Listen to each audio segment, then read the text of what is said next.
The following is a presentation of iRacing on PTR TV. We'd like to thank all of our channel partners for their support. Please like and subscribe to the channel, and we hope you enjoy today's broadcast.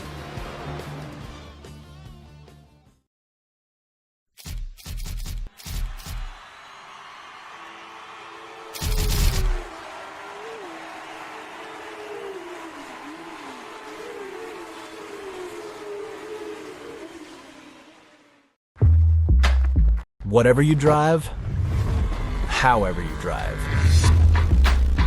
AMSOIL specially engineers lubricants to maximize power, performance, and protection in your vehicles, so you can work hard and play hard with confidence.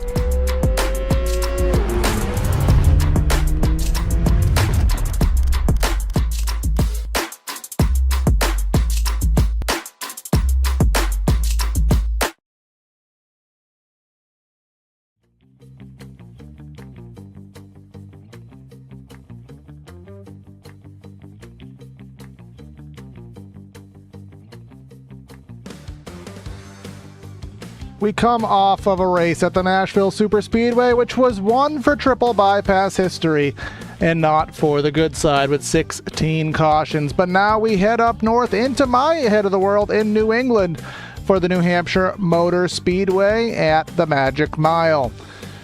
Welcome everybody to PTR TV for today's coverage, and we are going to cut immediately to a recap of that hurricane event at Nashville Superspeedway. So before we get today's race underway, let's go summarize up what happened last week.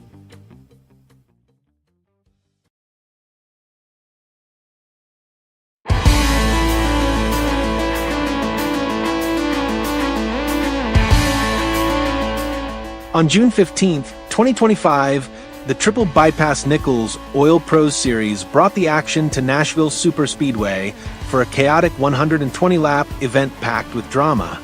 With 4 different leaders, 3 lead changes, and a staggering 16 cautions, this one was all about survival and sharp timing. The race was sponsored by Jared Jackson, and the Action Academy 120 was streamed live by our friends at Primetime Racing TV. And at it, let's go racing here from Nashville. Indeed, yeah, no, we're already go wrecking in the back. We're already wrecking. Oh no! Two of these drivers. We're going again. Oh, there's a That's slide right there. That's Nick Jones and somebody. Oh, we're still not done yet. 29, Derek Catt. You'd think it's raining here. Kyle Quest, death wobble. Big Wiggle Hospital wobble. Points leader, Steve McClendon. Even the points leader struggling. Oh, come on. He's going in the direction of Alvaro Levine's career, which is downward into a death and spiral as Dylan Freeman is into the fence and bringing out another yellow. Commentator Kerr, save it, don't hook, it hooked. And then he just got a little bit of a love tap in the back. Still suck side by side. Dylan Freeman went 3 wide, and what in the world happened to the outside? And it'll bring another caution out. That's the league sponsor, Tex Nichols. That's Jeremy Brown. So that was and there goes Avril's career again. She had a resurgence, and it's all for naught. That's not what we want to see, Patrick. And we have an insta-tow in the form of Daniel Williams. And that will be interrupted by Mark Herzog, who is dead sideways middle of the track and evading high and low. I'm trying to plead some drama. I'm trying to create some excitement, guys. Let me make this exciting. That's all I ask for. Patrick, look at the stint on Sean Bradley, 54 laps. Never mind. Trying so hard, folks. I'm trying where he was. Oh, for Pete's sake! My gosh! I'm trying to call a battle for the lead, and we can't do it. Sure, getting loose off of 2. He went off. There's Alan Kunman. And so this is like a 3-part incident, really. Survived the carnage. He survived the mayhem that is the Action Academy 120. Sean Bradley is going to win here in Nashville. Sean Bradley, driving car 77, stayed cool, under pressure, and emerged from the carnage to claim victory after leading for 36 laps. Congratulations, Sean. We hope you enjoyed this triple bypass Nichols Oil Pros Series recap. We'll see you next time.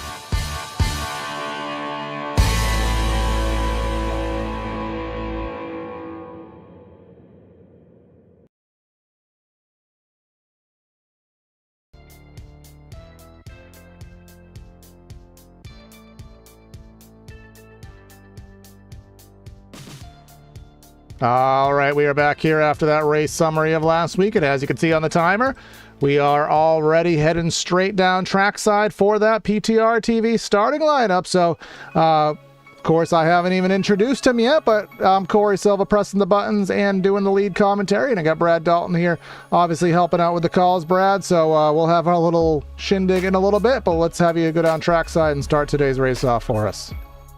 And kicking things off here, roundy turn lefty on pole. It's Ty E. Bass, and the E stands for excellently in the front row with Chad Bear bearing it all there with the Big Ridge boys there in second place. Jared Jackson goes P3. Matthew Robinson goes fourth place. From there we go P number 5 with Brad Kress and Timothy O'Connor in sixth place. From there we go seventh, Dylan Freeman and Ben Harkin P8. From there ninth place, Steve McClendon with Kyle Dewey being in P10. And 11th, we find Michael Hopkins and the boss man Al Corey in the 12th position. 13th, we have Keaton Carruthers, a Canadian, then Brian Dickens in the 14th spot. Mark Herzog in 15th, and Nick Jones in 16th. William Emmert in 17th with our Aussie native John Campbell going to be rolling off P18. And then P19, we have John Naj Crutchley there out of North Carolina, and the Martinsville native, Mr. Matt Harmon. From there we go 21st, Anthony Suarez in the Tide 023. Mark Jarrell in 22nd place. From there we're going to go 23rd, Elton Woo in a Sonic car. I tell you what, Sonic's been good lately. 24th, Dominic Zanobi, the Florida man there. Cameron Kane in 25th. Michael Seymour, I see him in 26th. We'll see if we see more from him today. Daniel Williams in 27th. Ward Fisher fishing his way out of 28th place. We'll see how far he can go. Jason Benson in 29th. And Tex Nichols, the boss man himself there, the league sponsor there of this Sunday night series, all the way back shotgun on the field. All right, that is our PTR TV starting lineup here for the Lobster Crawl 115. That is the race we have going on here today from the New Hampshire Motor Speedway. 115 laps around this place. Our race sponsor for the day, of course, we have the league sponsor with Tex Nichols, but our race sponsor is going to be the number 34 of Matthew Robinson. He is the one responsible for the name The Lobster Crawl. Of course, they win Loudon the Lobster. They win a live lobster when they win a race here. So maybe he is a lobster fan. Very quickly, as we head into 3 and 4, you can see our point standings. Steve McClendon leading by 14 over Jared Jackson. Brad Kress 15 further back from him, so on and so forth as we etch our way closer and closer to the playoffs. But we'll have one pace lap, which is already at its conclusion, and let's get today's festivities from New England underway. Barney has the flag in hand and in the start zone, and let's go racing from Loudon. They're going to head into 1 and 2, looking good here up in the front. Ty E. Bass trying to hold off Chad Bear, a very, very fast car there. Around 1 and 2 they go. Out of 2 we go, and keep things together there. Jared Jackson and Matthew Robinson trying to sort things out there. Back in the background, several drivers going 2 wide, 3 wide, but everybody up front settling it out single file. That's down around 1. Mr. JC John Campbell there on the 117 going through with the in and out, looking to go low to go out. That is Nick Jones in the 111. Of course, these guys still learning the next gen car. We're 2 weeks out since the updates, and of course last week was quite the chaotic race, as we've already alluded to and you saw in our race intro. The physics of this car updated, and last week we were at a mid-banked intermediate, and now we are at a flat 1 mile paperclip. So see how these drivers can navigate the grooves here at Loudon. Quite awkward as we go on board here with Timothy O'Connor from our Whiplash on-board camera. You can see right there, down there on the flat, right on that blue line, 0 degrees of banking there. And then it goes up progressively to around 9 or 10 degrees of banking through different grip levels of surface. Loudon is really a big hodgepodge. But you will see drivers shifting. You'll see drivers running high, running low, and doing a lot of different corner entry and corner exit approaches, Brad. Yeah, this is one of those tracks that everyone's going to just figure out what they like and make it work. This is a track that you can drive a few different ways and be comfortable with it, I feel like, just depending on how you feel. But, we call it the Magic Mile because it tends to produce magic where it's at here, and Triple Bypass is a league that loves to be magical in any way they can. Back here with one Mr. John Minaj Crutchley trying to run things through with Elton Woo in the Sonic car. And let's see here if that Sonic number 5 can go low, as he does. And it looks like you can see some side-by-side action here, as by the way, Sonic has pickle flavor as their special right now. So if you're a pickle fan, the there hood you go. there, because if you saw the Cup Series race, that was actually Ty Gibbs' sponsor yesterday. What does that say? Chill out, eat a pickle. I will say I went to Popeyes a few weeks ago, and I did see pickle lemonade on the menu. Perhaps taking this a little bit too far, but everyone has their taste, their desires. You don't like pickle boba? Come on now. A pickle slushy with pickle boba? It's taken me 30 years to even acquire the taste for the pickle, to the point where right now I can eat one. Normally I would be this little Karen that takes it back and says remake my burger, but that is a podcast topic of which we don't have, but Brad is pushing me to get maybe one of these days. But here comes a battle. Our race sponsor our race sponsor for this week, Matthew Robinson, trying to pass last week's race sponsor, Jared Jackson, in the 12.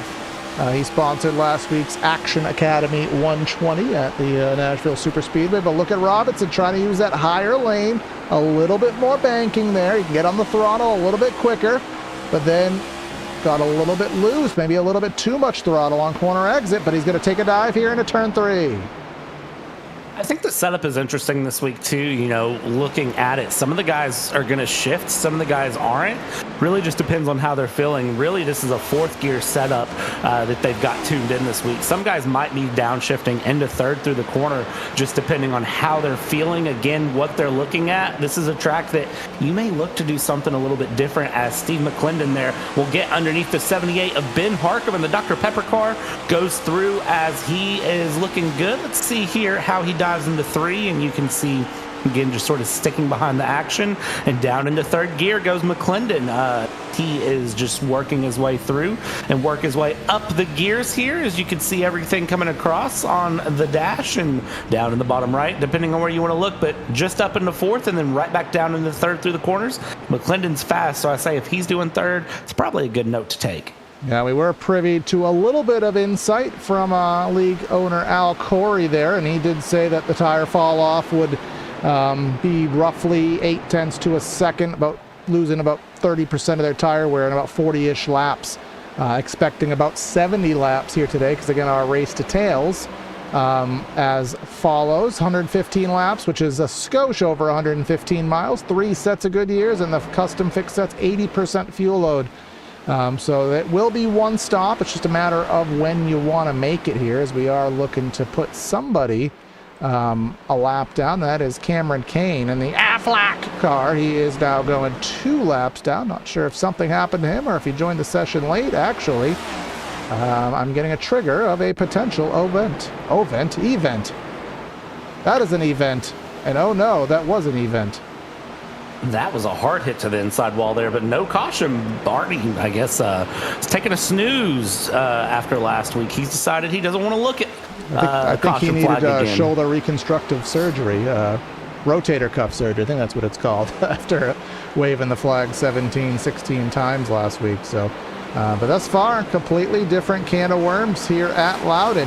And remember, Brad, with the physics update at play, the aerodynamics have become much more prominent. So you see Kyle Dewey here. He got right in the wake of the 78 of Ben Harkham, and you saw him immediately get tight. The aero push is much, much worse, and Loudon is not the easiest track to get into a different lane to evade that dirty air. Yeah, and it's one of those that I've seen mixed opinions on it. I maybe I'm looking in the wrong places, and Corey, you can correct me on this, but I've seen opinions on the feedback of how the car is performing now in iRacing and what everyone thinks of it. But I will tell you right now that if you take the time, you sit down, there is a big difference. And, one of the things in sim racing is when something updates, you got to take the time and learn it. And as you can see, everybody in this league, especially after last week, has really sat down and learned this car and taken the time to figure this car out. And they're all in a good position right now. Everybody seems to be running pretty well and holding on, doing what they can. And Chad Bear there 0.3 of a second off, and it looks like the number 31 there trying to keep things not complicated. May have had a little bit of a insert pun here, but we talked about Averil's death spiral career last week. A little bit of contact into Dewey. Dewey with the save, and then Hopkin may have gotten into the 31 as well. Another save by him, but lost about 4 spots in that shuffle, but everybody continues on. Yeah, that is not the way you want to do things here. Side by side, JC John Campbell further back, going side by side with, I believe that is one Mr. Matt Harmon, if I'm not mistaken, that number 28 down low. Moly, he is going all the way for the, nobody will get BR anymore, but the Reddick line here, which I will say, if you watch the 2024 Loudon race, they actually were running the wall line, which just baffles everything about New Hampshire Motor Speedway. Because what actually happened, they used to seal coat this place, and you can kind of see the iRacing did model it within the textures here. You can see where the black looks like it's wore out and it's lighter. So all the way up where the wall is, there's actually seal coat there, and drivers have found that they can actually get some grip up there. And somebody who needs grip is the number 28 of Matt Harmon. That was a hard hit. Barney, shoulder workout number 1 of the day. That's a caution because that was a hard hit there from Harmon. I don't know who he took. It was Naj. He took Naj with him there. So he was right on that seam between runs. Yeah. And then that's a weird little bounce off the wall, though. It's almost like he broke something in the right front coming off the wall. Yeah, he just got loose. It corrected, and then Naj took a pretty heavy-duty lick. On board with Naj here. Yeah, that's, just straight to the wall at that point. Right to the scene, and nothing Naj could do, unfortunately. Just a innocent bystander in that. Luckily for these drivers here in Triple Bypass, they are privied and able to use a backup car. So a little earlier than you may want to use it, but better to have it and use it early than to not use it at all. And Cameron Kane will be able to get one of his laps back. You can see he's already itching on that outside lane to use that free pass. But 18 laps in, 3 sets of tires on the wall. Will this be a time to put one of those sets on? And the answer is seeming to be no by basically everybody. No takers into the pit lane, maybe in the far back. You can see Campbell going in there. We're just following him, so maybe just topping off. I'd say a little too early to put the tires on. Actually, he has a little bit of damage on the front of that Krispy Kreme automobile. Yeah, just a little bit knocked off there. Can just sort of elbow that back into place, though. NASCAR pit crews are built different.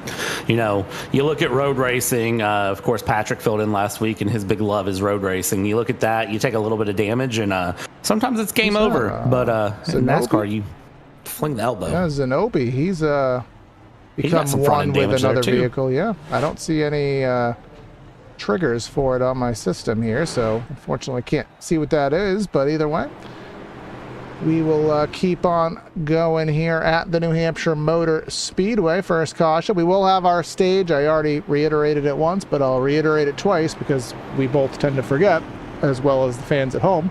The stage will be at lap 45, which means it'll actually be at the end of lap 44, so this will give us roughly a 20 lap stint, a little 20 lap sprint to get to that point. Yeah, this is going to be a fun little stint too, especially considering just how the drivers have ran to this point. Seems like everyone's really kind of got the handle, tracks, playing well. Everyone seems to be just having a good time right now, and I say getting to the stage here around the Magic Mile will be fun. So I'm sure Chad Bear is going to be looking to give a good run to Ty Ebass as I don't know what the E stands for right now, but he certainly looks in control up in front. Yeah, I think literally I should probably get like a dictionary page on my laptop and just have the words that start with E, because I can't come up with any. But there's Timothy O'Connor. I think O is, it's part of the name, but we can always spoof on that one too. We like to have some fun here, of course.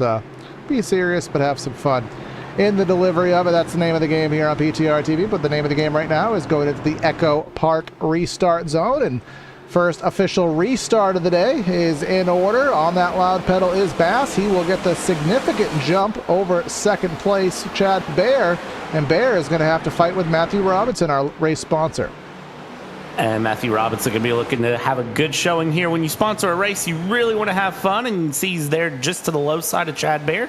Let's see how he does on the inside of 3, but a little slow off the exit of 2. Not going to be able to give any run there. He's going to look a little bit higher this time to Chad Bear, but all the way up there is going to be one Mr. Ben Harkham in the Dr. Pepper car running up on the high line, doing something a little bit different, mix things up, and lap 21 is now in the books. Yeah, no one can stop him. He was all the way up there in turns number 3 and 4, and it's the only thing that could stop him is some arrow push and maybe the wall, but side by side in front of him, that'll stop him as well. That is McClendon to the outside, that is Dewey to the inside, and they remain side by side. You can see kind of using those different seams, and you will see drivers straddle the seams trying to get that grip, trying to find that grip, which as this track heats up, we didn't talk about weather. The weather is static, so we'll bring it up once because it's not going to change. 100-degree track temp is a little toasty, and still that heat of the sun, and it will stay heat of the sun. We aren't going to get any shade or anything like that, so what they got is what they got. Yeah, and that's always, an interesting position to find yourself in, is what you got is what you got. And, some drivers love it, some drivers hate it, but it does make things interesting when all is said and done. Al Corey here trying to have a run and make himself a big deal here with the in-and-out car. Let's see what he can do there. Is he going to go in? Is he going to go out? Well, he's going to go right down the middle, be the pickle in the sandwich, if you will. Yeah, trying to do that. Al Corey, 58 years old here, trying to figure out where he's going. Herzog just in front of him. Keaton Crothers. We haven't talked about him here today, but he is just ahead of that. We have another battle going on. That's Brad Cresp, and that is Timothy O'Connor. Timothy O'Connor, that 119, looking to the inside, trying to take that 5th position away. And you can just see the different lines at play all the way down on the flat. Straddle on the seam is Crest. Crest going to get that momentum off of the corner. But you can see top of the shot, battle for the lead is loading and impending right now, because Bear is getting closer and closer to Bass, and they're running identical lines. So at this point, Bass, you might have to mirror drive and put that dirty air on that 91's nose. Now let's see what happens here in the 1 and 2. So he goes through, and you can see Chad Bear slightly later entry into 1 and 2, just trying to find any little bit of edge that he can on the on-edge Camaro ahead. And let's see what he can do here as they go into 3 and 4. It looks like still holding on, gap 3/10 and settling in, and just trying to find his way through on the exit there. Side by side in the background there is that 51 of Steve McClendon getting pressured by Timothy O'Connor, and O'Connor hitting the wall. Yeah, a little kiss there to that outside safer barrier down the straightaway, but no harm, no foul. He really didn't even lose anything out of it there. And while this side-by-side is happening, there's a big wiggle, but he saved it. And then we have Hopkins and we have Dewey. They are battling 9th and 10th right now. Dewey will suffice and surrender that position with relative ease. And let's go a little bit further back, find some drivers who are spinning out. Brian Dickens being one of those. And Brian Dickens tried to save it there. Looked like he got pretty close to saving it, all things considered, but unfortunately still on the track surface, and that will throw the caution. Let's see what happened to him here as he was behind side-by-side Ward action.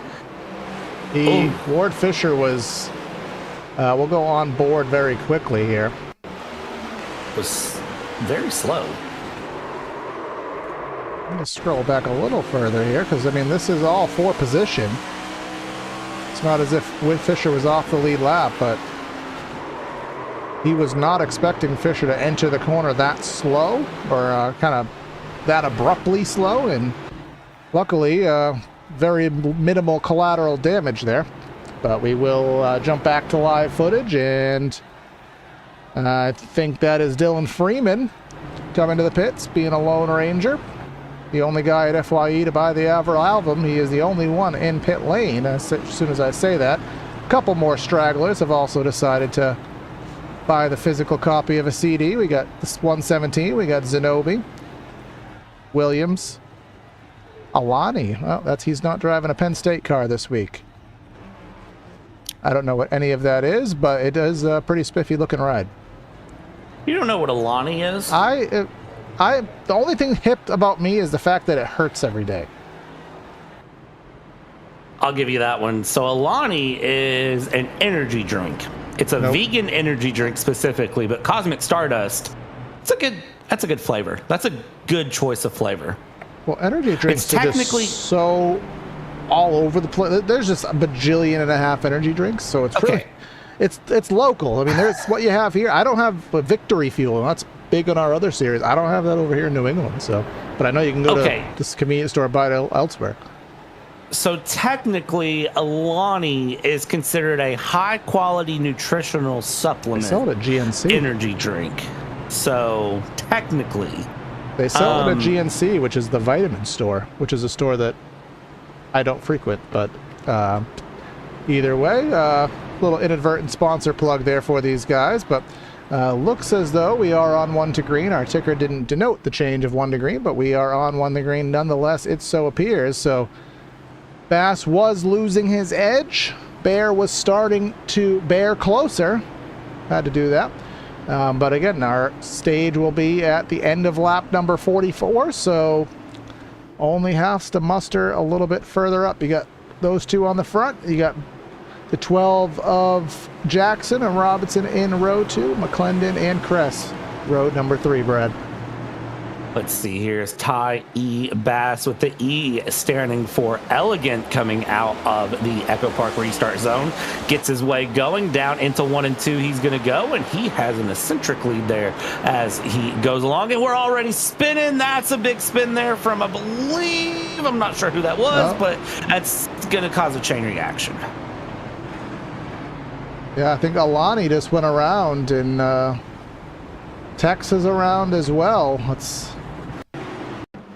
We'll stick with our turn 2 cam. Oh, he just got loose on his own, and then you could just see them all wadding up here behind. I think in a reactionary sense. There goes Tex around. There goes that Alani car we were just focusing on to get one more perspective from that number 34.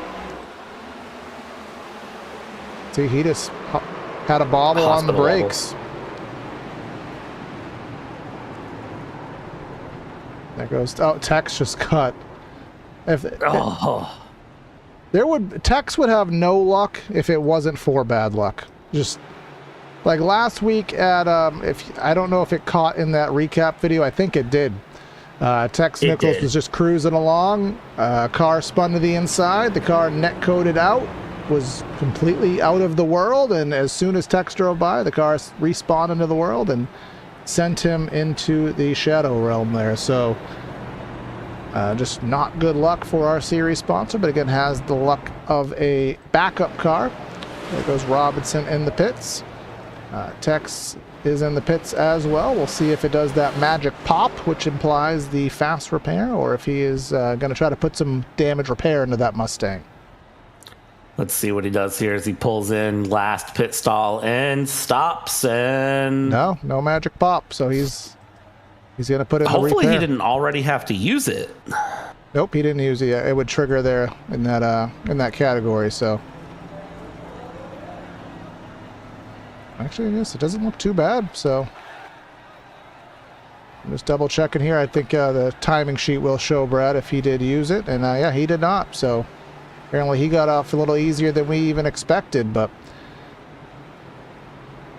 I think that's our third caution of the day, if memory serves. And again, we still have that stage. So every time a caution comes out, that just creates that urgency towards the stage that much higher here, as less and less laps to get to that point.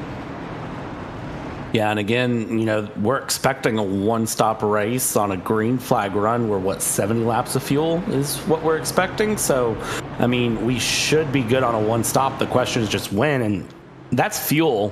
Tire wear we know is high. Tire wear is going to be the big question of the night. Yeah, we've been told about 7/8 of fall off. The grip, you can maintain speed with difficulty. The grip will go, but if you are good, you can kind of still run some modest lap time. So we'll see what happens. And like you said, maybe a caution or two to save, but they should, based on what we're told, be able to finish this after the stage. I bet we'll see some top offs just in case, but the pace car is in. We got about 9 laps to get to our stage intermission. Green flag in the air, and I'll tell you, Bear did a fabulous job on that outside lane, staying relatively close. He's going to drive on in there, try to get to the quarter panel. Bassett will clear, but I expect a potential crossover here on corner exit. No, a little bit too much throttle, got a little loose and wheel spin. Yeah, it was certainly worth the effort there from Chad Bear, and a great run there from him to try to take on Ty Bass, but just not able to at the moment. Now I think he needs to go defensive on Jared Jackson, but he's going to have a run there on Ty coming out 4. Let's see, can he make a run into 1 and 2? And it looks like Chad Bear just settled in at the moment, not able to get the pass, but man, he had a great run there through 3 and 4. Just trying to get that left front a little bit lower. Big wiggle there, and oh no, we got Brad Kress. And that's a savior there for Ty Bass. Yeah, that was a crossover in the making for Chad Bear there, but let's see what happened to Brad Kress. Same corner exit spin. A little bit of damage there, but yeah, no. But we'll get back to live footage, not to B-roll. We'll get back to live footage. And this race starting to... And I talked about the urgency there, Brad. These guys want the stage points. They want that positioning. Obviously looking into playoffs later in the season. So every position, every point matters, especially if you've had bad luck in recent weeks, which a lot of people had bad luck last week. So as the urgency cranks up, you become more and more likely to have issues, as opposed to if you just have a long green run.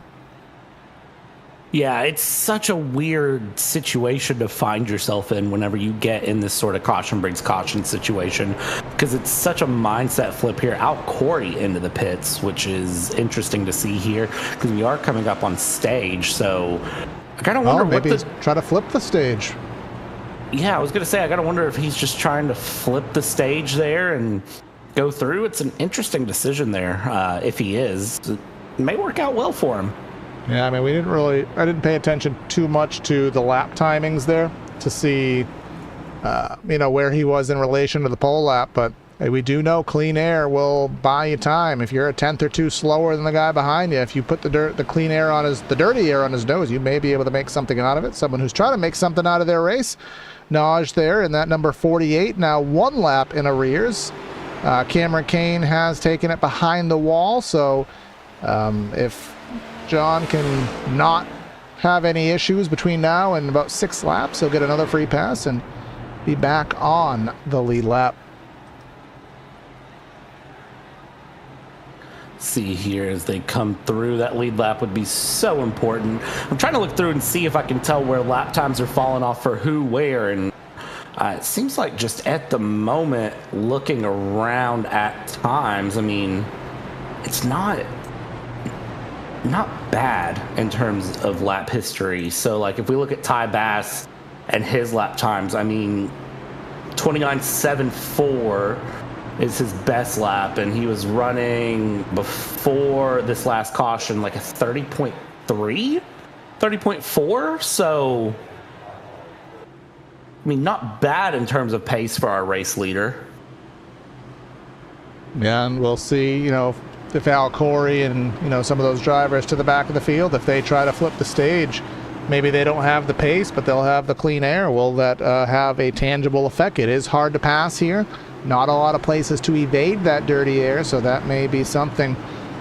Flipping that track position be the utmost importance here at Loudon. But we'll have about 4 laps to the stage, and Well, let's get it going one more time. Jared Jackson did a great job getting to the inside of Chad Bear. Will he be able to take advantage of that positioning? Answer is no. Bear will drive it in and clear him on that outside, and he's going to try to take advantage of the situation here, try to get by Ty Bass before a potential yellow comes out, or just a stage break.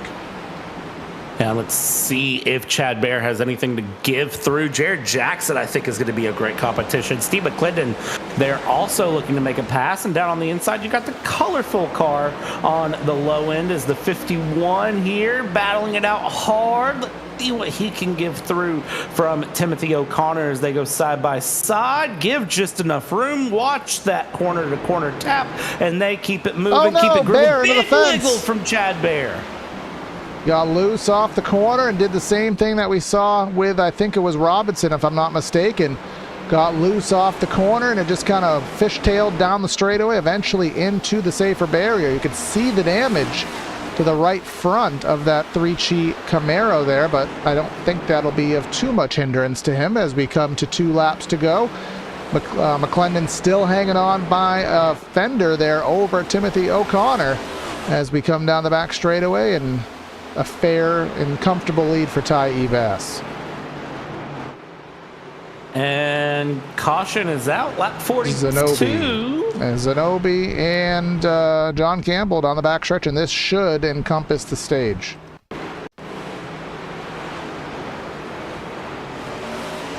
And coming around here, and that's a hook. Who was that? So that was The 111, that was Nick Jones. Nick Jones. And Michael Seymour went half airborne. Now coming off of the corner here. He just blended down very far down the straightaway there. I can't quite explain why. John, you're an Aussie. I respect Aussies, but why didn't you turn? I just don't know if he had any idea where the 30 was there, unfortunately. Yeah, maybe his graphic settings are higher and he just, the smoke was, I know the smoke is pretty difficult here, and so they are going to pit. I don't know the stage rules as well as you may know them, Brad.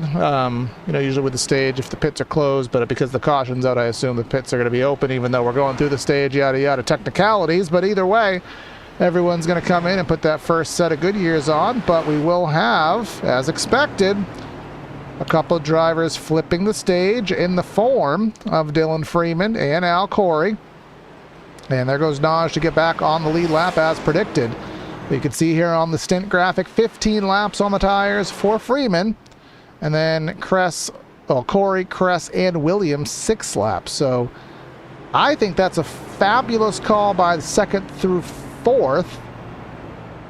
A decent but a little bit less amazing call by the 31, because I think that might be a little bit too far in pace-wise. But what do I do? I mean, I guess it's worth a try. I don't know if that's the best decision, but it's... Risk it for the biscuit. Can't win it if you ain't in it. Hey, you, I don't like your strategy. Can't lift the trophy if... Actually, what word rhymes with trophy? Why would I even try that? I have no idea. You're asking me the wrong question after the last 4 days I've had. I'm struggling to come up with synonyms here. I mean, it's not Kiss the Bricks here at Loudon. I think they've actually brought into existence Kissing the Granite here. You see the stripe there at Loudon, that gray, that is actually granite, because New Hampshire is the granite state. So you can't kiss the granite if you're not willing to, yeah. Usually we're a lot more on top of our pun game here and our quick wit, but everyone has to have an off day, and sometimes my off days last longer than a day. But I digress from that. Green flag will be in the air. Freeman and Corey on the front row. Al was absolutely taking a nap there. Look at the jump that Freeman gets, and Kress was just in a wreck, but he's going to take advantage of it, and the track position is now his, and he is in 3rd. Yeah, 3rd place there going through. Behind him, 3 wide action basically starting as we go through. Big wiggle in the background from a bright yellow car. No. Oh, we're still going. Brakes, brakes, brakes. Come on, guys. I know Arca was a Lime Rock this week, but got me some slack, guys.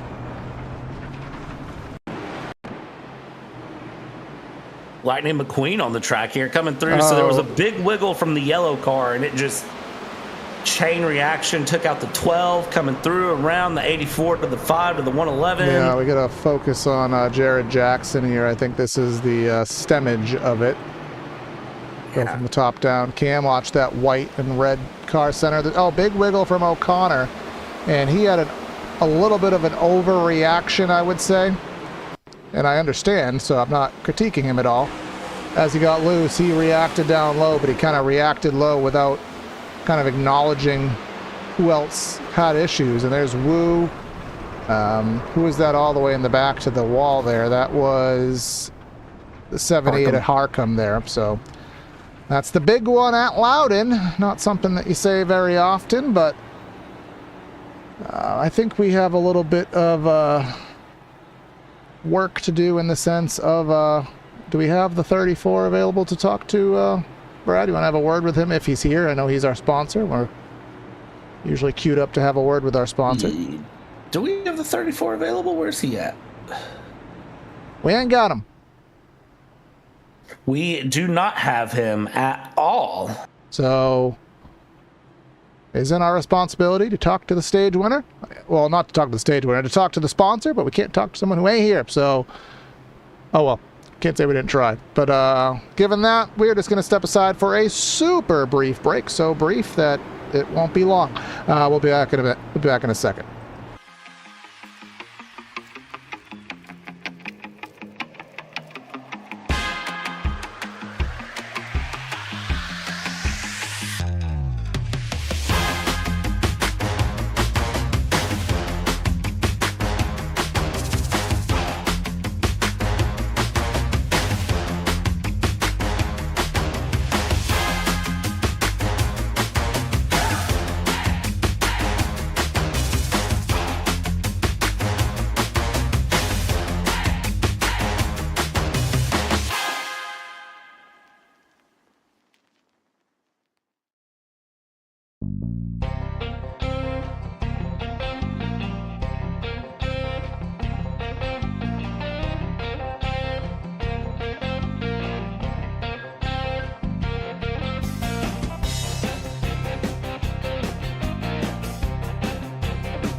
And welcome back to the Magic Mile here for the Lobster Crawl 115 from New Hampshire here with Triple Bypass Racing. Pace car pulls in, and it's Dylan Freeman. Let's see how complicated this restart can get for Avril Lavigne as we go green flag there. Al Corey to the outside line. Al Corey gets away. Brad Crest to the inside. They're going to try to run, but Dylan Freeman, hey, you, I want the lead by a considerable margin.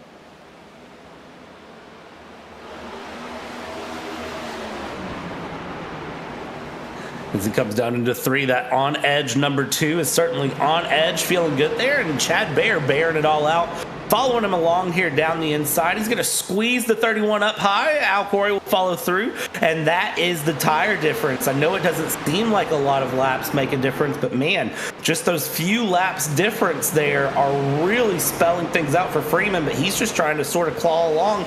He's trying to do the lobster crawl and just crawl his way forward and hold on to as many places as he can. Al Corey currently under pressure by Matthew Robinson down low. Let's see what happens there as they come out of 3 or hold it side by side, and Matthew Robinson's certainly going to try to get past.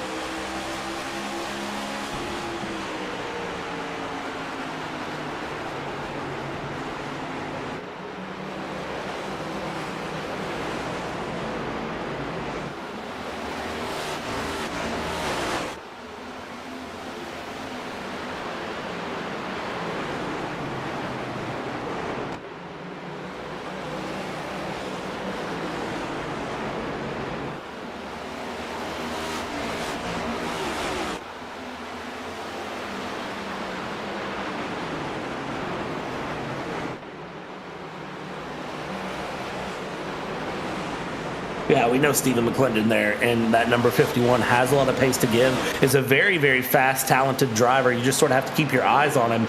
Sometimes he's there, and again, this is one of those that if there's a setup change, if there's a fundamental car change, it could shake things upside down in a league. And sometimes the drivers who were just absolutely perfect, amazing before, they just struggle to come back to the top and kind of be the cream of the crop.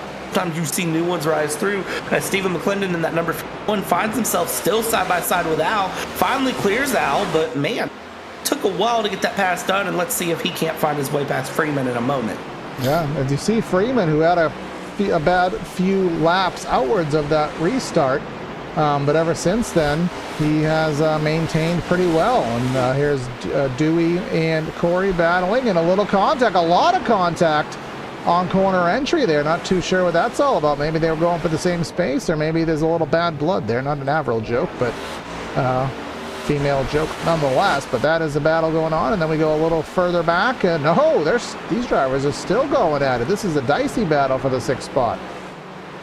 Let's see how this goes through. Alcourt doesn't want to drop too far down too soon, because the thing is, if we go towards the end of the race, you never know. If something comes up with calculation, something comes up with calculation, he could find himself in a great position here as McClendon goes underneath. Dylan Freeman gets a clean pass there, a good pass, and is able to move his way forward into the 4th position, and will now set off to chase the top 3 who have checked out just a little bit there. Ty Bass with almost half a second up on Chad Bear.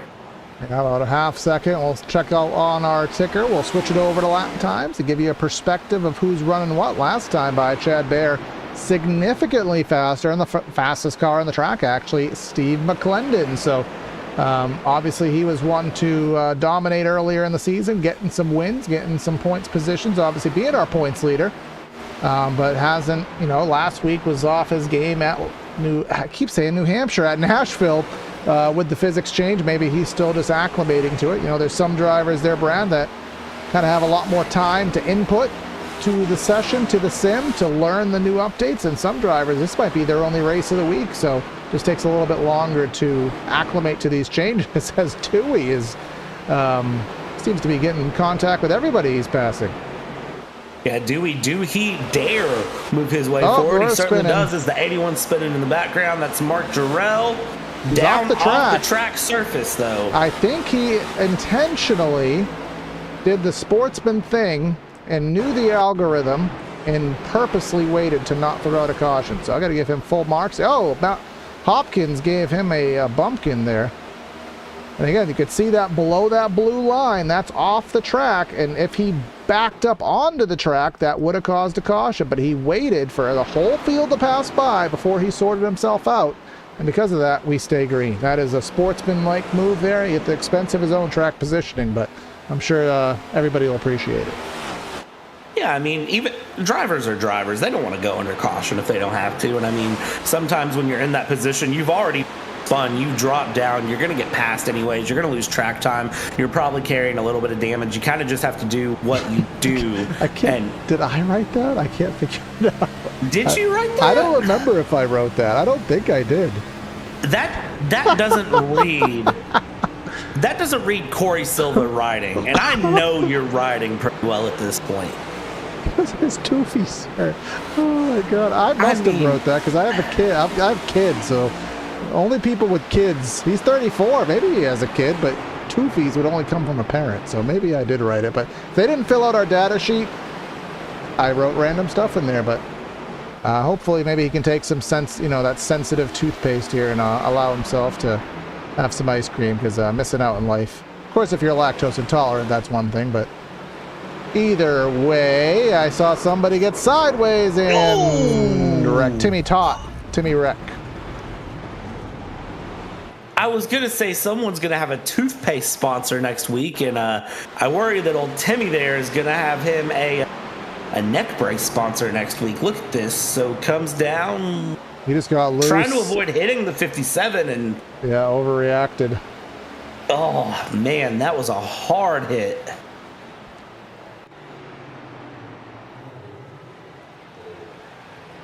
So that puts us under yellow once more, and I think we're trying to catch up to our friend the pace car here. Pace car off turn number 2, and we're already at the point, Brad, where because of the cautions that we've already had, I think fuel to the end is already all but locked in. No worry to have there. I guess essentially the biggest question at this point would just be how important are those tires? You have 2 more, and as we always say, there's the lap of no return where you can't make up enough time to overcome that pit stop. We know how hard it is to pass. Al Corey, only dropping back to 6th, so when to make that stop and what will be your final stop, that is going to be a pressing strategy call, and I don't envy having to make it. Yeah, that's one of those that I, in no way, shape, and or form, want to be a strategist, a crew chief, a driver trying to calculate it out. I just don't know what the best call is, but I'll tell you right now, if you are one Mr. Dylan Freeman, you're in the pits. If you're Michael Seymour, Jared Jackson, Naj Crutchley, JC John Campbell, I mean, you got several guys that are in the pits here making calls to go on fresh tires. But your lap 65 of 115, I mean, I'm going to say 30 to go would probably be the lap of no return. Because I would normally say, that there's usually a time where the race gets its green flag flare, we have our wrecks, we run to the end. That's normal, but again, we're still acclimating to the new physics, to the nuances. I know a lot of this car does drive much more realistically, especially with the air. The only part of it that is a little off from what I've been told and what I've noticed is the rear air situation. Getting aero loose is a little exaggerated, but we haven't seen any aero looses here. We've seen drivers really struggle on corner exit. That was the trend last week, and that overall, I'd say, seems to be the trend with most of these wrecks here tonight, Brett. Yeah, I would agree with that too, and that tends to be that's the trend that I've seen, everywhere I've looked around going through. Is that, just as you said, it's the rear end is a little exaggerated, and that's sort of the point of contention that everyone has right now. Of course, I'm sure that's going to be tweaked a little bit, as iRacing tends to do. They'll do something, maybe go a little too far with it, and then dial it back a little bit. We'll see what happens with everything as, time ticks through. Ty Bass, though, I tell you what, I just realized we're back to Ty Bass and Chad Bayer at P1, P2 as they were. Pace car's about to peel off. We're going to go through the Echo start zone. Let's see if Ty Bass remembers how to run a restart. As they go through that restart zone, green flag back in the air, lap number 66. I think we're right at the halfway point, or we've already eclipsed it. This is not math that's good for me in the head to do, but you can see right to that rear deck lid is Chad Bayer all the way back to the rear bumper. Not a deck lid. We're not driving trucks here today, but this is the closest Bayer has been on a restart. Looking to the outside, looking, getting a little loose. Now he's going to try to get the power down, but not get it down too much, because every time he does this, he gets wheel spin. He's close, he's taking a look. Is it too far away? He will retort the effort. Yeah, sometimes it's better to live to fight another day than try to take you and the other guy out and get yourself a penalty later. See as they come through, Chad Bayer trying to look for somewhere big wreck in the background there. Hard into the inside wall. And it's Averill. Dylan Freeman. Oh, man. Well, it is, you could see on that car, greatest hits tour. Unfortunately, don't do it. Yeah, unfortunately, the hits the last 2 weeks have not been songs. They have been incidents, so. Ouch. There's one Admiral fan somewhere that took offense to that, but let's get a PTR TV replay up. Talking about corner exits, oof. Yeah, I mean, that's a way to exit the corner, I guess. The idea was to go about 35 degrees further to the right, though, and stay straight. All right, I've got some guys in our chat here, and thoughts on a street race in San Diego. Well, I think we've covered most of the racing points thus far. I am going to say, so basically, everyone expects this is the last year of the Chicago Street Course. Of course, we did run here in Triple Bypass a few weeks ago at Chicago. all rumors had that we were going to go to Chicagoland Speedway next year, and there's still validity to some of those rumors.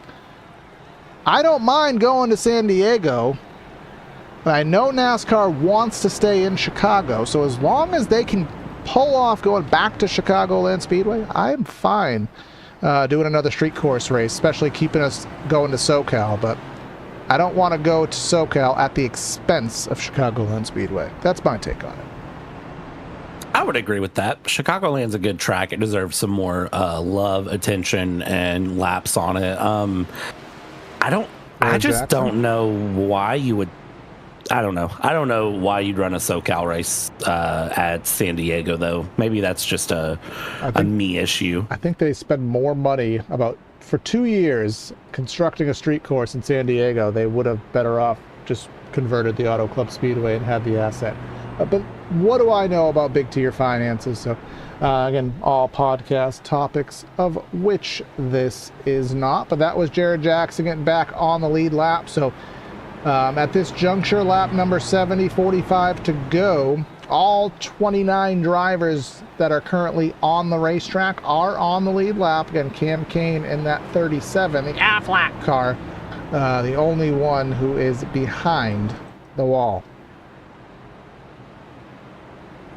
Yeah, good to see 29 of our 30 drivers running through. Everybody trying to just, make it through this magic mile and do as much as they can here on the night. They want the lobster. They want the fish and chips. Roundy, turn lefty. Again, I think watch our YouTube shorts if you don't know what the hell we're talking about with that. I was going to say, that's probably one of our most infamous clips on this channel at this point.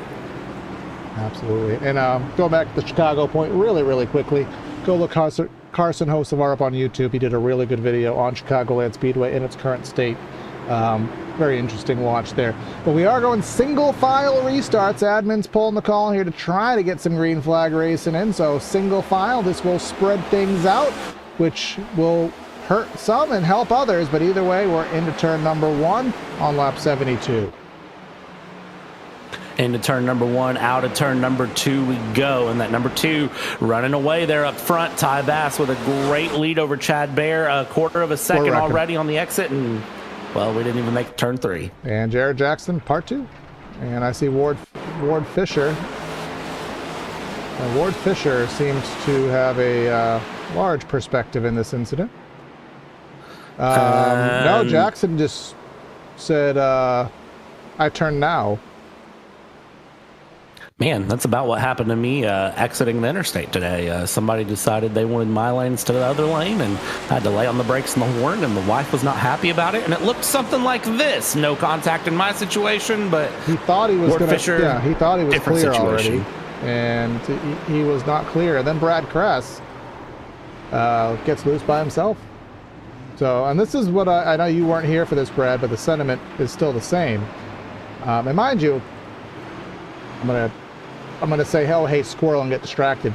Emmer, you didn't get to catch this last week. No more ice cream. He apparently is an Oklahoma City Thunder fan, and for those basketball fans out there, they just won their first ever NBA Finals. So can't say congratulations because I'm mad that the Celtics got caught out. But my sentiment that I was getting at, Brad, is the single file restarts. I appreciate what admin is doing. Because typically single file restarts will clean a race up, but the problem we're having outside of that specific incident is we're having car control issues. We're not having necessarily contact issues. So you could single file restarts or not, until we figure out those car control issues, whether we're single file or double, we're probably still going to have the wrecks. Well, and I think the single file thing, I think one, admin can throw that, but I think number 2 also, I think iRacing will sometimes auto set that if you don't make it out of turn 2 on a restart, if I recall my iRacing knowledge correctly, which you've been around. They can set, I think, after successive cautions, I think in the session settings, to auto switch, but yes, it also can be switched. I don't think it's like an auto, like an algorithmic thing. I think it's either predetermined or admin will do it on the fly. But either way, it looks like we're going to keep through with that theme here, as we are normally going to, I'm going to say we're going to get doubled up, stacked up. We're going to get singled up, snaked up. We're ready to go back green flag racing here. Yeah, so this is going to be one of those situations where, I'm kind of with you on this one, Corey. When you have such a fundamental change to a car, the way that this car specifically changed with last update, I don't think it matters if you single file, double file, triple file, 4-file, restart, what you want to do. It sort of doesn't matter, because if the car control isn't there, it doesn't matter. And granted, they have fixed setups on. They have great setups on that run really smooth, really fun, and do feel good to drive. But you still just have to have that car control there for everyone. All we can hope is that maybe everybody will have a little bit cleaner air, and maybe that will help things out. But what will help things out is getting back to green flag racing here, and Robinson in the 34, looking to the inside of Chad Bear. Bear hasn't really had too much contesting from behind. His day has all been ahead. And Chad Bear, he just wants to get this thing going. He has the long run pace. Huge wiggle from Robinson. But we know Chad Bear has the pace, and he probably after 20 laps, I think, can get by Ty. We can't get 20 laps in where he can show that long run speed, but he's trying to figure out the short run, and thus far he's figured out a little bit of something here on this opening restart lap. And Chad Bear doing a great job staying to the back here of Ty E. Bass coming through. And now look at this peek up the inside through on the exit of 2. This is the run, possibly. Here we go, down into 3. He's got the low side squeeze around. Back in the background, they're all swerving. But up front, here we go. Chad Bear to the inside, Ty Bass to the outside. New leader, Chad Bear, off of 4. Yeah, we saw Dewey have a big issue off of the corner. He was kind of stuck to the wall. I was worried for Bear's sake that was going to interrupt his pass attempt once more, but we stay green, and we are side by side a little bit further back. That is the 809 of Crothers and Herzog there in the 57. They're battling for that 6th spot, and we are getting some confirmation that the single file is per discretion, the admin discretion. They don't use any of the automatic settings, so it is all admin discretion as to when that is executed here. But 28 of Matt Harmon, remember he was involved in something at some time or another, trying to get by Harcum, which at this point I think I should mention who hasn't been in something more than who has. Yeah, honestly, I mean, at this point, if you're going to talk about someone who hasn't been in it, and it's hard to say, Dewey low there. Kyle Dewey has some big damage to that car, and it looks like he's just trying to nurse this car around at this point. Do he go into the pits? And Kyle Dewey, he will stay out. Yeah, at this point, I think he's just going to have to suffer and just find a new way to drive that car, because it ain't how he has been driving it. But look at, and as I said, once Chad Bear got the lead, I knew he'd be able to set sail, but you have to remember one race, and that was only 2 weeks ago at the Chicago Street Course that we ran. He actually ended up having a hardware failure, which put him right into the wall, and that took him out of a win that he also deserves. So he's taking a look here at Loudon, and he is hoping that hardware stays true and that he can get that redemption he needs after that win that fell through his fingertips. I'm just going to go ahead and say it. If something happens to Chad Bear, I'm not the one who pointed that out from 2 weeks ago. It was Corey Silva. Please direct all anger, hatred, and comments towards him if something happens to Chad Bear at this point. Thank you. That legal disclosure is now done. Let's see if Ty Bass has anything to give, but that gap continues to open and open and open.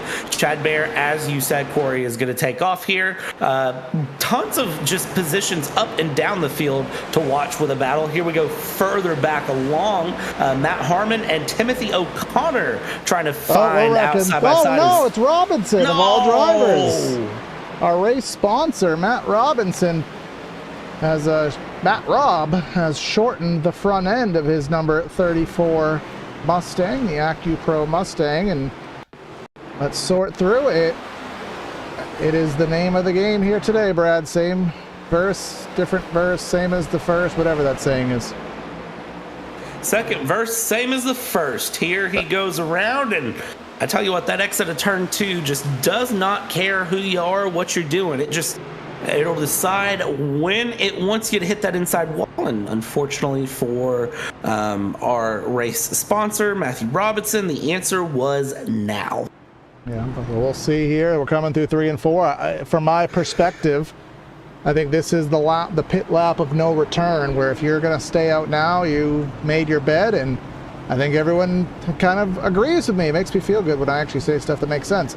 Everyone's going to come in, and when I say everyone, I mean everyone. So I'd be hard-pressed to believe we'll see a pit stop after this. I think this is where your bet is made, but look at Al Corey and look at a few others. You can see Freeman and a few others. We'll watch the scoring as it equalizes out, but get some drivers on the strategy game here.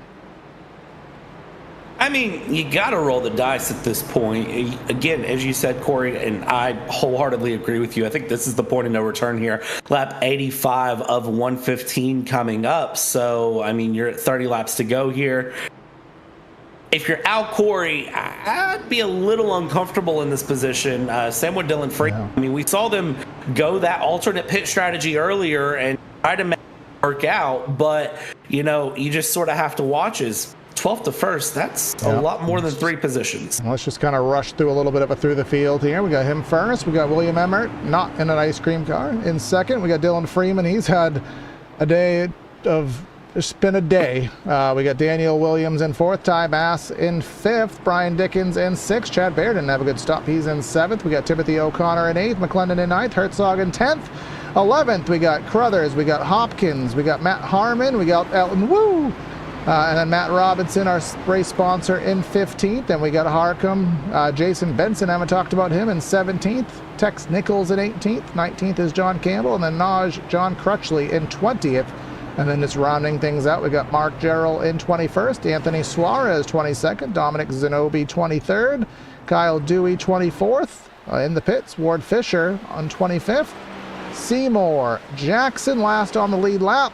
And then we have Jones and Kress in the pits. He's the last still registered on the racetrack, getting some last second repairs. This is going to be a fun little restart here coming through now that we've went through the field and you kind of have an idea of who's where. I would say really keep your eye on Ty Bass. That'd be the first car I'd really keep an eye on this restart. Let's see how they go here as the single file restart gets underway. Corey in the lead here with William Emer 2nd place, Dylan Freeman 3rd, Daniel Williams 4th. Al Corey with a great restart, but how long can he hold it as the... Well, the answer will be interesting because we're 3 wide in the back. Yes, we are. We're about 2-3 wide here. That is the 35 of Daniel Williams. And I look at Steve McClendon. That name has gone quiet through the middle portion of today's race. Currently in that 9th position, trying to sort out where to go in that number 51. But you can see at the top of the shot, a battle for the lead is stemming. Emmert is right to the rear of Al Corey. And he's trying to get as far ahead as he can get before those fresh tires of Ty E. Bass managed to close the gap, and he is already to the inside, and we are wrecking. Keaton Crothers and Ben Harcum now. Tex. This on there is, well, Harcum just demonstrating the toe mater method of going backwards. Yeah, so we'll check out our PTR TV replay one more again here. I saw a yellow car go off first. I think Ward Fisher was in this too. Oh, that was, Crothers lost it on his own. And then did the 28 lose it on his own too? Yep, and then the 78 lost it trying to break to so avoid. there's only one answer. He tried to keep it underneath Hopkins there, and then the 78 kind of a reactionary spin, and then Tex a reactionary spin. And then what happened to Ward Fisher? The only explanation is the track is wet, right? I mean, yeah, definitely someone's dropped oil on the track. That's all there is at this point. Hospital wobble, overcorrect into the fence, and Dewey just about evaded life and death there. But Al Corey, as expected, will stay out. Again, it wouldn't make much sense to pit now because, again, the bed's already kind of made at this point. His tires are 20 laps older than everybody else. And I think the only drivers to pit are those who are needing of some damage repair. Yeah, at this point, you are committed to the bit and you are doing what you're doing. So we'll see what happens here.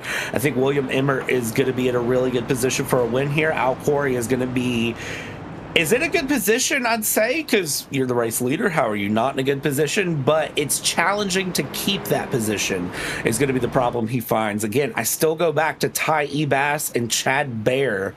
I think are probably the two strongest cars to watch, but Brian Dickens is right there in fifth as well.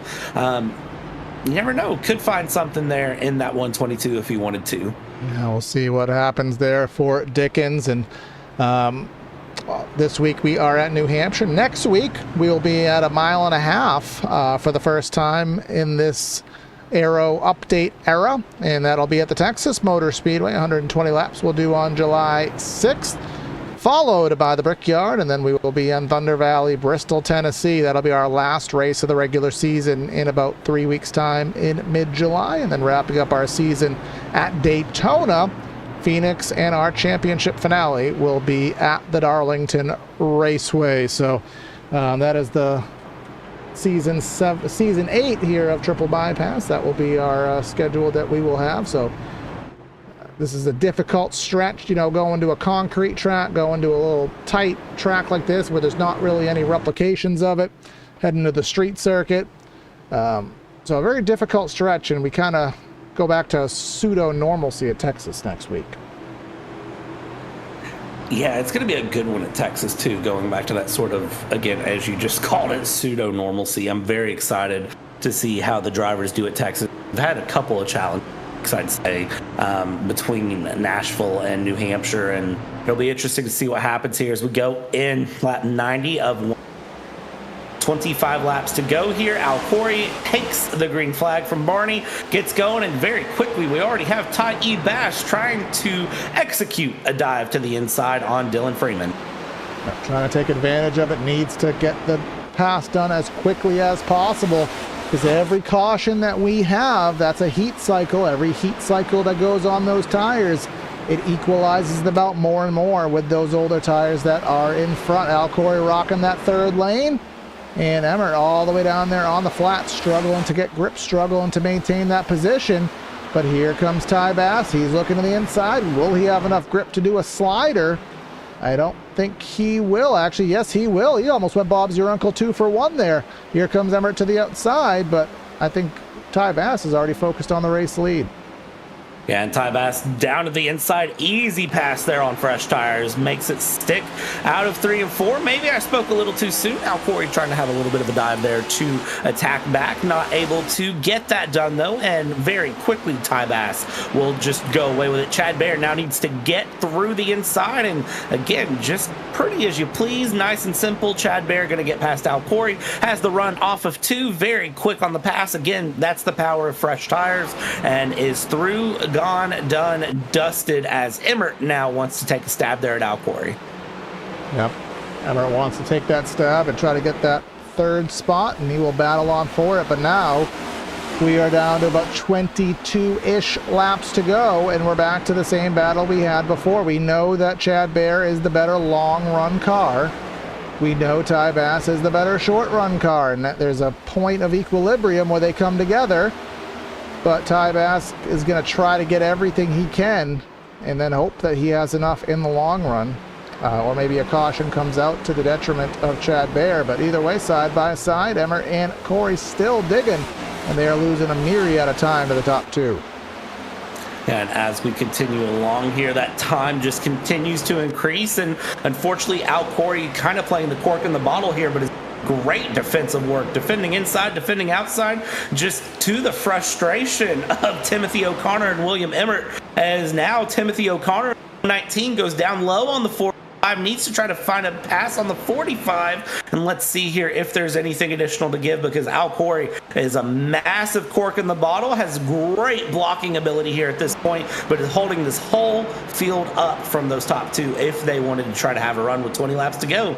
Finally, Timothy O'Connor will manage to clear, and that'll put him into the 3rd spot. And again, 20-lap older tires on that number 45, but doing a good job. But I think the driver here today who deserves the Trash to Treasures Award. How about that? Is that when we keep at the Trash to Treasures Award? Dylan Freeman, how many issues has that 31 had here today?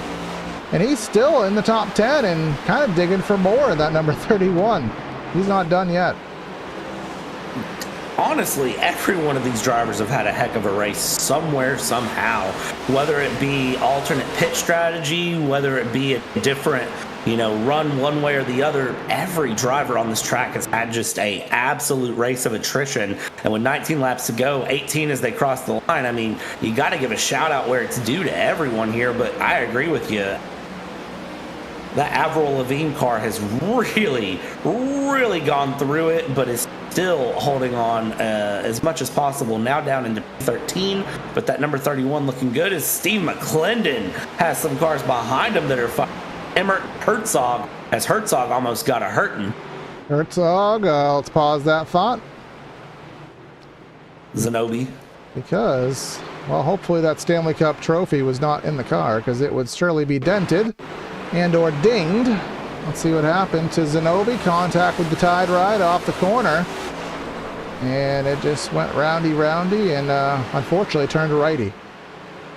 And Naj with a great miss there of that going through. John Crutchley, tell you what, you see him come through. Anthony Suarez in that Tide Ride there. And yeah, the 30 just ran out of space. And how many times have we seen it either overcorrects to the left or it overcorrects to the right? Very few drivers have been able to save it with their corner exit, predominantly turn 2 issues.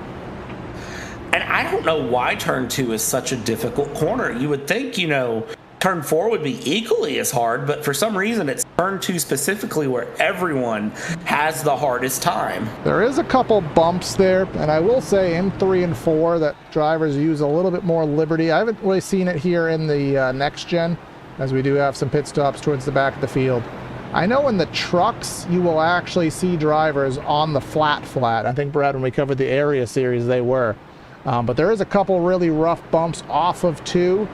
And if you hit those bumps wrong, it'll get you sideways. And when it gets you sideways, then obviously you're just kind of struggling to regain control of the vehicle there as we head down the back. And of course, that famous Loudon road course, which if you are an iRacing member and I highly recommend taking a car, maybe the MX-5, maybe a GT4, maybe a Skippy, one of the slower formula cars. Take some laps around this New Hampshire Motor Speedway road course. It is some of the most fun you'll have. It goes inside and outside of the track, which is very rare for a Roval, but a really, really good time.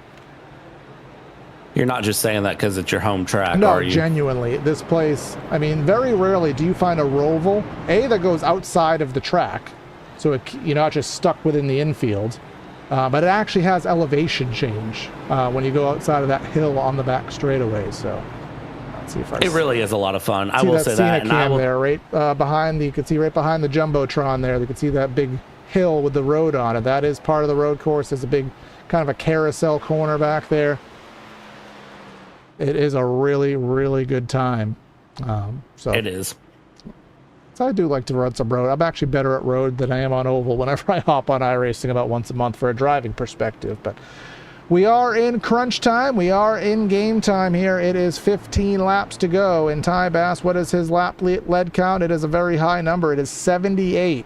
And as much as he's led of this race, Brad, I don't have the confidence that he's going to pull this thing off with who's right behind him. You could honestly flip a coin, call it heads or tails, and you're probably going to be right. Ty Bass has had a great run this race, has done great leading, is going to lead us back through the Echo Park restart zone, through the green flag. But Chad Bear, I mean, you'd be hard-pressed to discount Chad Bear. That's a fast doggone driver in that 91. Let's see what happens here. But McClendon also is quick. If he can be there when it counts, I mean, that's all you need. It doesn't matter if you led 78 if you didn't lead the last one. Exactly that. It matters. The final lap is the only one you need. You don't have to lead the first 114.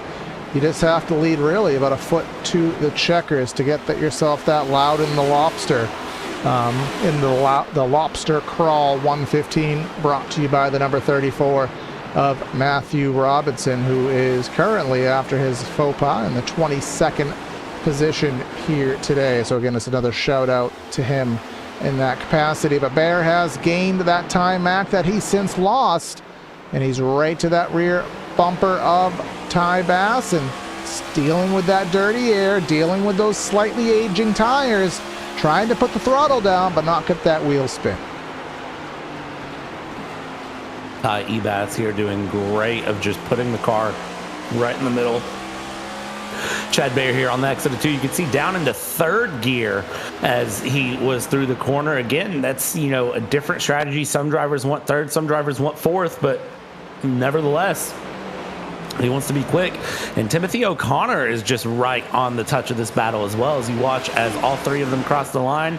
Times reset, and Timothy O'Connor was the fastest out of those 3 cars last lap. So we could have an even bigger battle on our hands than we thought, as back behind, McClendon has dropped off by over a second. But let's see, that's a good battle happening between Herzog and now Corey. Yeah, Corey he's hanging on much better than I would have thought, as I think McClendon all the way out there running the wall line, which we talked a little bit earlier. But because Corey he's kind of almost being the Ryan Newman of this race, Brad. He is very, very difficult to pass, trying to hang right onto that right rear as long as possible. But unfortunately for him, Herzog will have just enough to do so. But let's go and focus on that battle for the lead and just see if there's anything noticeable that we can see that may give us a trend or where we may or may not be here. Chad Baer right in that dirty air of the 2, and he's really stalling out there. He's got to find a way to get some clean air on the nose. Find maybe a little bit lower, a little bit higher. Try to use some different approach, or else he's going to be stuck in that dirty air wall. Yeah, and at this point, 9 laps to go. You are sort of stuck for the moment, because if you make the move too early, there's the chance that you get set up and pass back. If you make the move too late and it doesn't stick, well, then you just give things up. And also the problem Chad Baer has right now is kind of in a rock and a hard place. So he can go for the pass on Ty Bass, but if it doesn't stick for some reason, you got Timothy O'Connor, who's just a few tenths back, who's ready to try to have the run and make the pass when it's all said and done. So all of a sudden, you've kind of got yourself in this dill pickle situation where you have to make a decision. I can see 5 tenths and then only about 6 tenths to the leader, as close as they are. Let's take a look at our lap times, and about 3 tenths off. So he has really not endured too much fall off, at least at this juncture in the race. But I will tell you, as we reference Ty Bass, you could see his best lap was 3 tenths of a second faster. So by this logic, he's 6 tenths off the pace. But Timothy O'Connor not having as lightning quick of a lap kind of made the fall off look a little bit different there. But either way, 6 laps to go. We do have some other battles going on that we'll focus on while we're watching the metrics here up front. That is Crothers looking underneath Emmert here. That is 8th and 9th. Little scrape to the concrete off the wall, but they'll still go side by side. Yeah, side by side there, just in front of them. Al Corey and Michael Hopkins going side by side as well. You can see Al again just parking that car well, taking that Canadian Tire car, and just managing to frustrate anyone who wants to get by. As up front, Chad Baer has now bared down on Ty E. Bass. The E stands for insert somewhere here, because this is a hard fought battle here, but you just got to hold on for 5 more laps, Ty Bass. If you can do that, you can get yourself a lobster. We talked about the rear air grief, as they're talking about now, which for old timers is called aero loose. That has been a thing. So if he can break that bubble of dirty air, get close enough to the 2, he may be able to get him out of the way, get him a little loose, a little sideways, slide him up the track just off the old aerodynamics. That's how we used to pass there in the Gen 4, Gen 5 era, even Gen 6 for that matter. He's now within 2 tenths of a second, coming down 4 laps to go. Looking a little bit low. Now he's squeezing it down there. Maybe a little contact, maybe a lot of contact up the track. And this is all going to allow O'Connor to get into it. But here we come down the back side by side, and Ty Bass will have to fall back in the line. Is he going to be happy about that? Is he going to try to retaliate? I don't think he has the car to.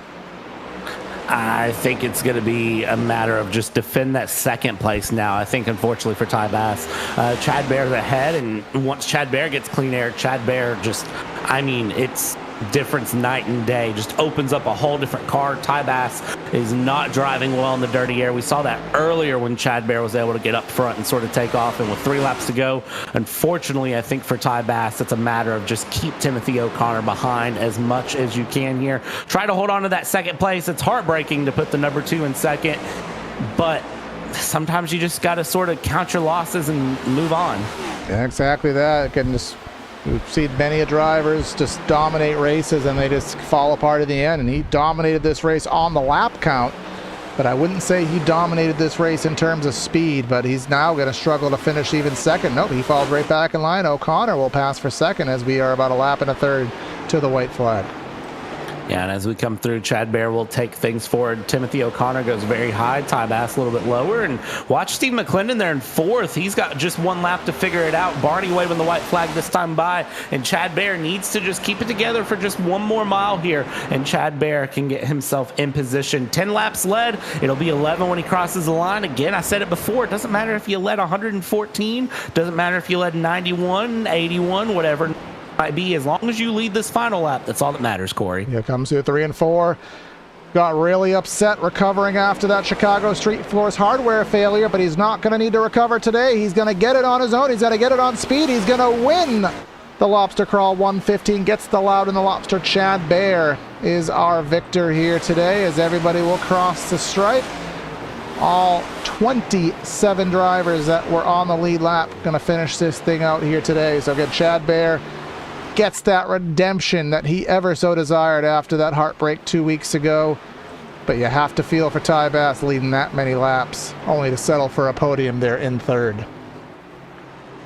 The long run pace just wasn't there, unfortunately. Had such a strong car, was having great runs. That short run, that restart was great, but Chad Bear just able to put it together on a long run, which is what Chad Bear is so good at. That is a scary car to have behind you on a long green flag run. And we had Wu, I'm pretty sure, hit the tire wall there on the cooldown lap. But either way, he's going to do the granite donuts here at New Hampshire and burn it on down here, celebratory style. But congrats go to him. But let's go start our post-race show. Give you the final rundown of results here today from the New Hampshire Motor Speedway. Getting the win by a final margin of that there of 0.8 of a second is Chad Bear over Timothy O'Connor. Ty Bass in third. Steve McClendon gets a good run here in fourth. Mark Herzog in fifth. Michael Hopkins in sixth. Al Corey, those older tires will fall back to seventh. Crothers, Emmert, and Wu in 10th position. From there, we're going to go P11, Matt Harmon, and then Brian Dickens, 12th place. JC John Campbell in the Krispy Kreme car, P13, with Anthony Suarez in 14th. Jason Benson, P15. Daniel Williams, 16th. Kyle Dewey, he will find himself P17. Naj Crutchley, P18. Dylan Freeman, heartbreaking car, in 19th. And Dominic Zanobi in P number 20. And then rounding out our field of drivers, 30 strong here today. Matt Robinson, our sponsor, in 21st. Ben Harcum in 22nd. Jared Jackson had issues here today. He settles for 23rd. Michael Seymour in 24th. Nick Jones, 25th. Ward Fisher, Mark Gerald, our league title sponsor, Tex Nichols, 28th. Kress and Kane are going to be shotgun on the field. So we will skew down here to trackside. And Brad, I think, if you can get through the champagne and confetti, I think you have caught up with our race winner. Yeah, Mr. Chad Bear, again, led 11 laps this race, but led the ones that counted here. Chad, how's it feel to get that number 91 up in victory? It's good, man. That was a really rewarding win, man. I've followed Ty the whole night. I think he made 3 mistakes all night, man. That one right there at the end, if he hadn't have done that, I'd have never got around him. Listen, Chad, I got to ask the big question here. Of course, hardware failure a couple of weeks ago, resulting in what should have been just a dominating win being taken away. It's got to be really good to get back this week, right? Yeah, that was, man, that was heartbreaking at Chicago, man. I really, really wanted that one bad. Like me and Brad sponsored it and all that stuff. But anyway, yeah, kind of, you hate to say that you feel like you're owed one, but man, I was hoping that would come back to me at some point. So yeah, tickled with the result tonight, man. That was, I worked hard to get by Ty. Like I said, he was nearly perfect for the whole race. Yeah, what was the difference between you and Ty there? Because it seems like, was it just that one moment, that one small error you had that gave you the advantage to get past? Or, without that, do you think you still would have been able to get past him? Oh, no, I would have never got by him. I mean, with the next gens, there was really just one good lane or one good groove to use. And as long as he stayed in it, there was no way to get around him with the dirty air and all that. I felt like I had a little pace on him after maybe 8 or 10 laps, but like I said, if he didn't make any mistakes because of the dirty air, like there was no getting by him. He might as well have been on another continent. Well, Chad, man, it was awesome to see you pull that car forward again, 11 laps, but you led the ones that really counted there at the end. Anyone you want to thank or shout out before?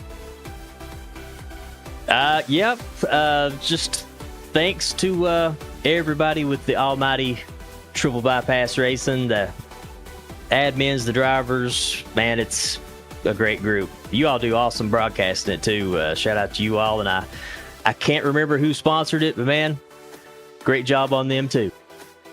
It was Matthew Robinson was our sponsor tonight. Matt Robinson. All right. Yeah, he got good airtime, man. I seen him one time turn dead left in front of me down the backstretch, take the road course down there, and he held on to it and saved it. That was a hell of a good job. So, yeah, thanks to him for sponsoring it. Appreciate everybody involved. Awesome, Chad. Congratulations on the win, man. We'll catch up with you at Texas. All right, Brad. Thank you. All right, Corey, and I think you've caught up with second place one, Mr. Timothy O'Connor. Yes, Timothy O'Connor in that 119. You started 6th, and everyone kind of had an up and down day here today, but you found some speed and got yourself 2nd here to round things out here at Loudon. Kind of summarize your race for us, man. Yeah, well, this is definitely not my favorite track or best track by any means. Fortunately, I was able to recover from some early incidents, use my fast repair at the right time. Fortunately, that I didn't take anybody else out when I made some mistakes, which is good, but just found a way to get up there. Yeah, we saw last week at Nashville, obviously your guys' first race on the new build. Everyone seemed to have issues corner exit, and that still seemed to be the trouble spot here today, mainly off turn number 2. Was there anything that you kind of learned from Nashville that carried over that makes this car so difficult getting off these corners? Yeah, you just got to be cautious. I feel like New Hampshire is kind of like that anyways. The groove really does matter where you're at. If you get a little bit too high or get on the gas a little bit too hard, it'll just loop right around on you, no saving it. Yeah, man, obviously you had some issues, but you recovered from it. Now next week we head back to a, if you want to say normality, we go to Texas, a regular style intermediate. How do you think the car will race there? And how do you think you'll race there personally? Try to get some practice in this week. I don't get to get on here a whole lot and make laps, but try to get some practice time early on Sunday, and I think it'll be a good race. There's definitely some good talent in this group, so excited for it. All right, man. Well, we'll let you go and celebrate your good solid run here today, and we'll talk to you next week. Appreciate it, guys. Thank you. And then rounding out our podium, the driver who had led well over 70 laps here today, but settles for a 3rd. Brad, if I can manage to move him, is with Ty Bass. Oh, he's already here. And Ty with the On Edge Racing Camaro. Man, Ty, heartbreak here today in New Hampshire. Talk me through it. Yeah, Chad just had a little bit more pace than I did. I was able to keep him behind me with the clean air, but I knew if he ever got by me, it was going to be nearly impossible to get back by him. So I did a two tire stop there on that caution and jumped him on track position and just kind of ran my right front off there, just trying to stay ahead of him. And I didn't have much to defend with there those last few laps. Looking back on the race, Ty, I mean, great run, led so many of the laps through. Anything you would have done different to try to hold on to that win there at the end? Yeah, I don't know. I felt like I wasn't getting enough of a jump on the starts as I would have liked to. I felt like when he could kind of predict the starts and get within 2/10, he was really able to play mind games and change the groove he was running to get runs and stuff and making me protect and get out of my rhythm. So just trying to find a way to get better in the launches and get better gaps. How you feeling about next week at Texas? What are we thinking for this number 2? I like Texas. Should be good. I'm surprised by our pace at New Hampshire because I've always struggled here. So I'm excited to go back somewhere more normal for me. Awesome. Well, Ty, man, it was fun to watch you today. Unfortunate finish there in 3rd, but such a great run through. Congratulations on the 3rd place, and we'll catch up with you in Texas. Thank you, guys. Appreciate it. All right, and that'll wrap up our post-race show here, Brad. Obviously, a chaotic day here at Loudon. Not as much as last week. Our final take was 12, so slightly less than 16 there last week. Any final takeaways before we skedaddle? I can't wait to see how these guys do on a 1.5 miles. We'll see how it is with a multi-groove surface, higher speeds, and what these drivers will be able to do. But make sure you like, share, comment, subscribe. Stay tuned. We'll be back live Tuesday night with the Area iRacing Series. Wednesday with Elbows Up. Thursday's more Area. And they'll be back here Sunday with some more Triple Bypass. That'll be Corey and Brad signing out of the booth. Have a great night, and we'll catch you next time. See you.